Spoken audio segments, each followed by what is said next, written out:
If you believe salvation can be lost, you are not a kind of believer who would offer up Isaac if you were Abraham. And it is really hard to say you can be Abraham's offspring. Now, salvation depends entirely on God's promise to Abraham. And there is no way this sovereign promise of God can depend on the fragile will of man. The reason we can have faith in God is because of his unchanging nature. He is true. He cannot lie. Let's first look at how Abraham saw the day of Christ. In John chapter 8, verse 56, Jesus says, "Your father Abraham rejoiced that he would see my day.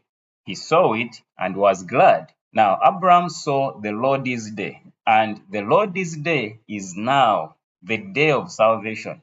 Abraham was able to foresee the future of salvation because this is purely hinged on God's purpose, on God's promise to him about Isaac and the offspring. So having received God's promise about Isaac, that this was the son through whom Abraham would obtain many offspring, Abraham believed that even if Isaac died, God would raise him from the dead because the promise of God had to be fulfilled. So by lifting up his son from the altar on the third day of his journey, he was figuratively raising him, receiving him back from the dead. And we see that in Hebrews chapter 11, verse 17 to 19, which says, "By faith Abraham, when he was tested, offered up Isaac.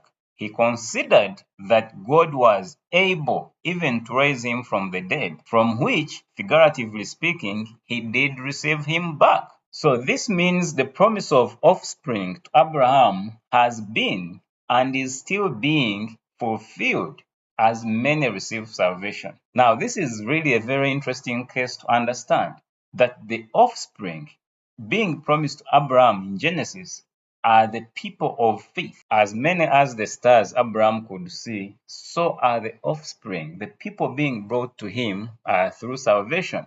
Now, the offspring are those who share in his faith, those who place absolute confidence in the unchanging nature of God's purpose. They are fully assured that God cannot lie and that he delivers what he promises. Galatians chapter 3, 7 to 9 says, "Know then that it is those of faith who are the sons of Abraham." And the scripture, foreseeing that God would justify the Gentiles by faith, preached the gospel beforehand to Abraham, saying, "In you shall all the nations be blessed."